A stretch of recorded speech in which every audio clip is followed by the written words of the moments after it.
Ropes Organization Walcott Foundation Indian Trust Special Coaching to 8th, 9th and 10th Classes Digital Virtual Learning Bangaru Palimani Rugangavar from Pedapunjani by Reddy Pulli Mandal. Chairman Dhanse Karan.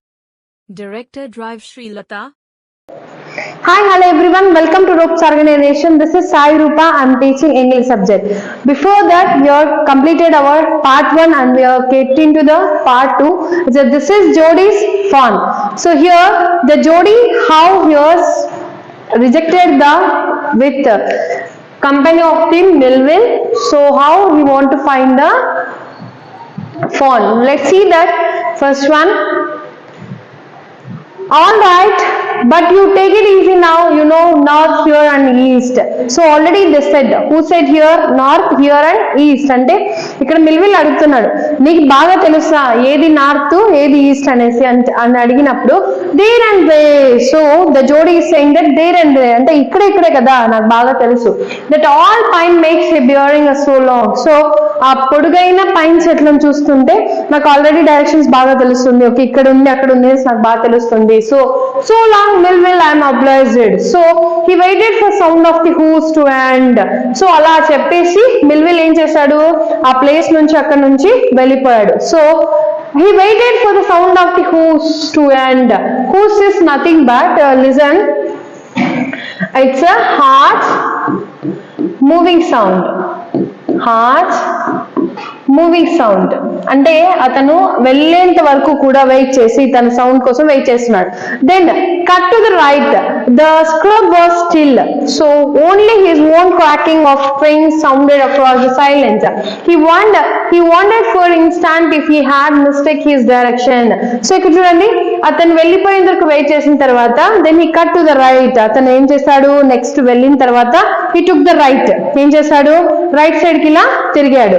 The scrub was still. So ఇంకొకటి ఏంటంటే చుట్టూ మొత్తం చాలా గడ్డితో అక్కడ place అనేది కూడా ఎలా క్లమ్జీగా మారిపోయింది. So only his own cracking of wings sounds across the silence. అంటే ఓన్లీ అతను నడిచే శబ్దం మాత్రమే. అంటే స్క్రబ్ ఈస్ నథింగ్ బట్ అక్కడ ఎండిపోయిన కట్టె పుల్లలు అనేది ఉంటాయి. ఇప్పుడు it is a forest right. So look at here, once you can observe this down of the forest, everything is scrub. So అలాంటి ఎండిపోయిన కట్టె పుల్లల డిఫరెంట్ టైప్ ఆఫ్ థింగ్స్ అనేది ఫారెస్ట్ లో పడి ఉంటాయి. సో అవన్నీ కూడా నడుస్తుంటే క్రాక్లింగ్ ఆఫ్ వింగ్స్, ఆ శబ్దం అనేది అతను వాటిని తొక్కినప్పుడు ఒక డిఫరెంట్ శబ్దం అనేది వస్తుంది. So across the silence he wanted for if an instant if he had mistaken his direction. So అలా నడుచుకుంటూ వెళుతున్నప్పుడు తనకేమైందంటే, సో నేనేమన్నా మిస్టేక్ అయ్యానా రోడ్డుని, సో సపోజ్ ఈ డైరెక్షన్ లో రావాల్సింది ఆ డైరెక్షన్ లో ఏమైనా వెళ్తున్నానా అని అసలు అతనికి అనిపించనే లేదు జోడీకి.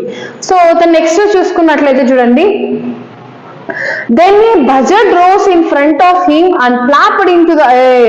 చూడండి, then a buzzard rose in front of him and flapped into the air. He came into the clearing under the oaks. Buzzards sat in the circle around the carcass of the doe. They turned their heads on their long scrawny necks and he hissed at him. He threw his bow at them and they flew into the adjacent tree. The sand showed large cat prints but the big cats killed the fresh and they had left the doe to the carrion birds. So ఇక్కడ చూడండి, first of all అతను forest వేలో వెళ్తున్నాడు కదా, వెళ్తున్నప్పుడు buzzard is nothing but a large bird like a vulture that eats flesh of a dead animals.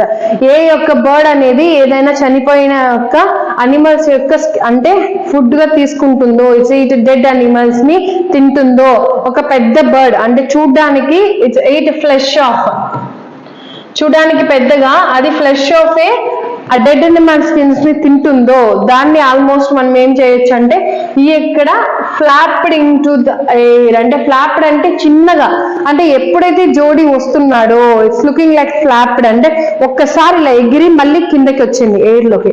So he came into the clear under the oaks. అంటే అతను ఏం చేస్తాడంటే అక్కడ ఉన్న మొత్తము ఆ ప్లేసెస్ అంతా ఇలా ఆల్మోస్ట్ ఏం చేస్తున్నాడు అంటే క్లియర్ చేస్తున్నాడు. అంటే ఆ ప్లేస్ మొత్తం అక్కడే కదా డోని చంపేశాడు. సో ఆ ప్లేస్ లో బజర్స్ ఏం చేస్తున్నాయి, ఫుడ్ ని ఆ యొక్క డెడ్ అనిమల్స్ తింటూ ఉన్నాయి డోని. So buzzards sat in the circle around the carcass of the dove. Carcass is nothing but animal, dead animal, dead చనిపోయింది. ఆ డోర్ చుట్టూరా అంటే sat in the circle. Circle అంటే ఏమని అర్థము? చుట్టూరా. అంటే దాని చుట్టూరా ఆ యొక్క అనిమల్స్ ఏం చేస్తాయి? కూర్చునేసి ఆల్మోస్ట్ ఏం చేస్తున్నాయి? అవి ఒక్కొక్కటి తింటూ ఉన్నాయి. So they turned their heads on their long scrawny necks and hissed at him. Hissed is nothing but, hissed అంటే ఏంటి? ఇక్కడ సౌండ్ అనేది చేస్తున్నాయి. అవేం చేస్తాయి? తను నడుచుకుంటూ ముందరకు వస్తున్నాడు కదా జోడి, వస్తూ ఉంటే అక్కడ చుట్టూరా కూర్చుని ఉన్నాయి బజర్డ్స్. సో కూర్చునేసి ఏం చేశారంటే అతను వస్తున్న ప్లేస్ కి ఇలా తొంగి చూస్తాయి. అంటే long neck, the buzzards having the long neck like this. So అవేం చేస్తాయి? ఈ విధంగా టర్న్ అయి తింటున్నవి సడన్ గా ఇలా తిరిగాయి. ఈ పక్క సైడ్ కి తిరిగి ఎవరిని చూస్తున్నాయి?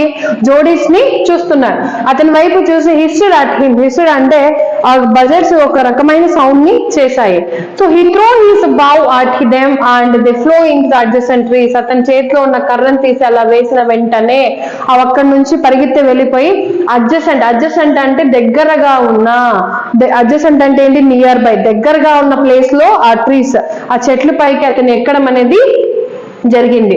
So the sand showed large cat prints, but the big cats killed the fresh and they had left doy to the carrion birds. So ఇక్కడ చూడండి, అక్కడ శాండ్ ప్రింట్స్ అంటే ఆ యొక్క మట్టిలో చూస్తున్నట్లయితే ప్రింట్స్ అనేది ఎలా ఉన్నాయంటే క్యాట్ ప్రింట్స్. అవి అంటే ఒక పెద్ద పులి అక్కడ కూడా వచ్చి ఆ డెడ్ అనిమల్ ని తినింది. అలాగే అది వేరే ఒక స్మాల్ క్యాట్స్ ని, బిగ్ క్యాట్స్ ఉంటాయి కదా, వాటిని చంపడం అనేది కూడా మనం చూసాము. సో ఇక్కడ ఆ యొక్క డో ఎప్పుడైతే వాళ్ళు ఏం చేస్తున్నారు, అక్కడ ఉన్న బజర్డ్స్ అంటే ఆ పెద్ద లార్జ్ బర్డ్స్ అనేది ఏం చేస్తున్నారంటే ఎప్పుడైతే ఎవరు వెళ్ళిపోతారు? జోడి వెళ్ళిపోతాడో ఆ క్యారీ ఆన్ బర్డ్స్ అంటే అక్కడ వచ్చి డోని తినాలనేసి అవి వెయిట్ చేస్తున్నాయి. అడ్జసెంట్ ట్రీ దగ్గరికి వెళ్ళాయి కదా, అక్కడికి వెళ్ళి వెయిట్ చేయడం అనేది చేస్తున్నాయి. So he parted the grass at the place where he had seen the fawn. It did not seem possible that it was only yesterday. The fawn was not there. He circled the clearing. There was no sound, no sign. The buzzards checked their wings, impatient to return to their business. He returned to the spot where the fawn had emerged and dropped on all fours, steadying the stand for the small hoof prints. The night's rain and ushered away all the tracks except those of cat and buzzards. So it's చూడండి, he parted the grass. Parted అంటే what is the meaning? pushed aside అంటే అతను ఏం చేశాడు? ఆ యొక్క అడవిలో ఆ గ్రాస్ ని ఇలా చేతులతో తీస్తూ పుష్ చేస్తూ ఏం చేశాడు? ఒక సైడ్ కి వెళ్తూ ఉన్నాడు ఆ గ్రాస్ ని. So where he had seen the fawn అంటే almost the place where he had seen the fawn, ఎక్కడైతే ఆ ఫాన్ ని చూసాడో ఆ ప్లేస్ లోకి అతను వెళ్ళడం జరిగింది. It did not seem as possible that it was not in yesterday. Yesterday అంటే నేను అది నిన్న చూసాను. Yesterday I have seen the fawn, but today is how it will be present there yourself అంటే ఇంకా అక్కడే ఉంటుందని అయితే మనమైతే అనుకోలేం. So the fawn was not there, అక్కడ ఫాన్ అయితే అసలు లేనే లేదు. So he circle the clearing అంటే మొత్తం అంతా క్లియర్ చేసేసాడు అక్కడ బజర్స్ అంతా. There was no sound and no sign, అక్కడ శబ్దము రావడం లేదు, అసలు ఏమి కూడా లేదు. The buzzards clacked their wings. ఆ బజర్స్ ఏం చేస్తున్నాయి? ఇలా విదులుస్తున్నాయి తన చేతుల్ని. So impatient to return to their business అంటే వెంటనే వచ్చి ఆ యొక్క డెడ్ అనిమల్ ని తినాలని వెయిట్ చేస్తున్నాయి. He returned to the spot where the fawn had emerged, drooped all fours, steadying the sand of a small hoof prints. అతను వెతుకుతున్నాడు ఎక్కడైనా ఈ శాండ్ లో ఈ ప్రింట్స్ అంటే స్మాల్ ప్రింట్స్ ఎక్కడన్నా కనిపిస్తాయేమో, ఆ ఫోన్ అక్కడ తిరుగుతుందేమో అని చూస్తున్నాడు, బట్ లేదు. The nights rain have, so కాబట్టి రాత్రి వర్షం పడడం వల్ల ఆ మొత్తం ప్రింట్స్ అన్ని వెళ్ళిపోయాయి. కానీ ఆ యొక్క బజర్డ్స్, ఆ యొక్క క్యాట్ యొక్క ముద్రలు మాత్రమే, ఫింగర్ ప్రింట్స్ మాత్రమే అక్కడ ఉండడం జరిగింది. సో ఇప్పటికీ కూడా జోడీ అక్కడ ఫోన్ ని కనిపెట్టలేదు. సో ఈ యొక్క సెకండ్ పార్ట్ అనేది ఇక్కడికి కంప్లీట్ అయిందండి. ఇక్కడి వరకు మీకు ఏదైనా డౌట్ అనిపిస్తే నాకు కమెంట్ సెక్షన్ లో కమెంట్ చేయండి. Thank you.